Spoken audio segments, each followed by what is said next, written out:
اعوذ باللہ من الشیطان الرجیم بسم اللہ الرحمن الرحیم اللہم انی اسألک علما نافعا رب زدنی علما۔ عزیز طلباء، السلام علیکم ورحمۃ اللہ وبرکاتہ۔ گزشتہ سبق میں ہم نے دہرائی کی تھی، ہمارے سبق کا عنوان تھا صداقت۔ عزیز طلباء، اسی سبق سے میں نے آپ کو جائزہ دیا تھا کہ جائزے کے لیے آپ نے تیاری کرنی ہے۔ تو جائزے کے لیے میں آپ کو چند سوالات دیتا ہوں، وہ سوالات آپ اچھے سے پہلے ذہن نشین کر کے پھر ان کا مجھے جائزہ دیں گے پراپر والدین کی نگرانی میں۔ تو آپ کے لیے سوال نمبر ہے کہ سچائی کی فضیلت قرآنی تعلیمات کی روشنی میں واضح کریں۔ سوال نمبر 2، حدیث کی روشنی میں سچائی پر نوٹ لکھیں۔ سوال نمبر 3 ہے، دل کی سچائی سے کیا مراد ہے؟ ان 3 سوالات کا آپ جائزہ دیں گے۔ جائزہ دینے سے قبل عزیز طلباء، آپ نے پراپر لائن لگانی ہے، اوپر یوم اور دن لکھنا ہے اور درمیان میں آپ نے جائزہ کی ہیڈنگ دینی ہے۔ تو آتے ہیں نیکسٹ سبق کی طرف۔ آج کا ہمارا جو سبق ہے اس کا عنوان ہے امانت۔ امانت کی ہم دہرائی کریں گے۔ تو عزیز طلباء، امانت کے اندر سوال نمبر ہے کہ امانت کے متعلق حضور صلی اللہ علیہ وسلم کا طرز عمل بیان کریں۔ امانت کے متعلق نبی کریم صلی اللہ علیہ وسلم کا طرز عمل۔ تو عزیز طلباء، جواب، مکہ مکرمہ میں نبی کریم صلی اللہ علیہ وسلم صادق اور امین کے لقب سے مشہور تھے۔ کون سے لقب سے مشہور تھے؟ صادق اور امین۔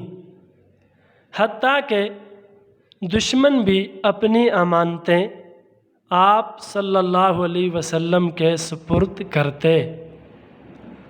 آپ صلی اللہ علیہ وسلم امانتوں کو مالکوں تک پہنچانے کا انتہائی اہتمام فرماتے تھے۔ ہجرت کی رات جب کافر آپ صلی اللہ علیہ وسلم کی جان لینے پر تلے ہوئے تھے، اس حالت میں بھی آپ صلی اللہ علیہ وسلم نے حضرت علی رضی اللہ تعالیٰ عنہ کو لوگوں کی امانتیں واپس کرنے کا حکم دیا۔ عزیز طلباء، آپ صلی اللہ علیہ وسلم امانتوں کے متعلق کیا کرتے تھے؟ مالکوں تک پہنچانے کا انتہائی اہتمام فرماتے تھے۔ اور آپ صلی اللہ علیہ وسلم نے کون سی رات حضرت علی رضی اللہ تعالیٰ عنہ کو لوگوں کی امانتیں واپس کرنے کا حکم دیا؟ ہجرت کی رات۔ آپ صلی اللہ علیہ وسلم امانت میں معمولی سا نقصان یا کمی بیشی بھی نہیں آنے دیتے تھے۔ یہ تھا سوال نمبر 1۔ سوال نمبر 2 ہے، امانت کی اہمیت قرآنی تعلیمات کی روشنی میں بیان کریں۔ امانت کی اہمیت قرآنی تعلیمات کی روشنی میں قرآن کریم میں امانت کی بہت اہمیت بیان کی گئی ہے اور اس بات کی تاکید کی گئی ہے کہ امانت کو صحیح حقدار تک پہنچانے کی کوشش کی جائے۔ اللہ تعالیٰ کا ارشاد ہے جس کا مفہوم یہ ہے، بے شک اللہ تعالیٰ تم کو حکم دیتا ہے کہ امانت والوں کی امانتیں ان کے حوالے کر دیا کرو۔ اللہ تعالیٰ حکم دیتے ہیں کہ امانت والوں کی امانتیں ان کے حوالے کر دیا کرو۔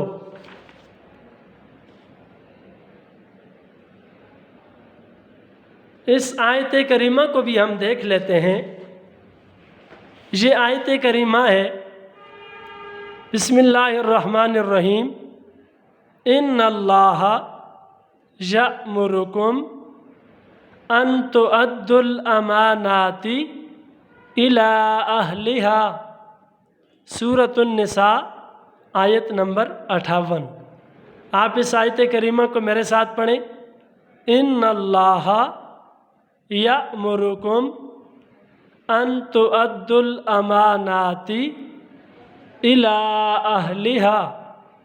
ترجمہ، بے شک اللہ تعالیٰ تم کو حکم دیتا ہے کہ امانت والوں کی امانتیں ان کے حوالے کر دیا کرو۔ یہ ہوا دوسرا سوال۔ تیسرے سوال کی طرف آتے ہیں۔ سوال نمبر 3 ہے، امانت کا مفہوم بیان کریں۔ جواب، اسلام میں امانت کا مفہوم بہت وسیع ہے۔ کسی چیز کو اصلی حالت میں لوٹانا، فرائض پورے کرنا، ذمہ داری اچھی طرح ادا کرنا، وعدہ پورا کرنا، صحیح مشورہ دینا اور رازوں کی حفاظت کرنا سب امانت میں شامل ہے۔ تو عزیز طلباء، اسلام کے اندر امانت کا مفہوم بہت وسیع ہے۔ امانت یہ نہیں کہ آپ کے پاس کوئی بندہ کوئی چیز رکھتا ہے، آپ اس کو اصلی حالت میں لوٹا دیتے ہیں، صرف یہی امانت نہیں، کسی چیز کو اصلی حالت میں واپس کرنا، لوٹانا۔ اسی طرح امانت یہ بھی ہے فرائض پورے کرنا، جو ذمہ داری سونپی جائے، جو ذمہ داری دی جائے اس ذمہ داری کا پورا کرنا، کسی کے ساتھ کیا ہوا وعدے کو پورا کرنا، کسی کو صحیح اور اچھا مشورہ دینا، یہ ساری چیزیں امانت کے اندر شامل ہیں۔ یہ ہوا امانت کا مفہوم۔ اس کے بعد سوال ہے، سوال نمبر 2، خیانت کے کوئی سے 3 نقصانات بیان کریں۔ عزیز طلباء، امانت کا اپوزٹ، امانت کا متضاد آتا ہے خیانت۔ خیانت کے معنی ہوتے ہیں بددیانتی، خیانت کے معنی ہے بے ایمانی، خیانت کا معنی ہے فریب، دھوکہ، کسی کے ساتھ فریب کرنا، دھوکہ دینا، بے ایمانی کرنا اور بددیانتی کرنا۔ تو خیانت کے 3 نقصانات مندرجہ ذیل ہیں۔ نمبر 1، خیانت کرنے والے پر لوگ اعتماد نہیں کرتے۔ خیانت کا دوسرا بڑا نقصان، خیانت کرنے سے معاشرے میں لڑائی جھگڑے پیدا ہوتے ہیں، نزاع کی صورتیں، جھگڑوں کی صورتیں پیدا ہوتی ہیں۔ خیانت کا تیسرا نقصان، خیانت کرنے سے پورا کا پورا معاشرہ تباہی کی طرف چل پڑتا ہے۔ عزیز طلباء، یہ تھا آج کا ہمارا سبق جس کا عنوان تھا امانت۔ اب آپ کے لیے ہوم ورک یہ ہے کہ آپ اس سبق کو سب سے پہلے آپ نے اچھے سے ذہن نشین کرنا ہے۔ ذہن نشین کرنے کے بعد ان 5 سوالات کو آپ نے خوبصورت کر کے نیٹ کاپی کے اوپر لکھنا ہے، اور ساتھ ساتھ اس سبق کی جو ہم نے پڑھا امانت، اس کو آپ نے تیار کرنا ہے جائزے کے لیے۔ اس سبق سے آپ کا جائزہ لیا جائے گا۔ والسلام، جزاک اللہ احسن الجزا۔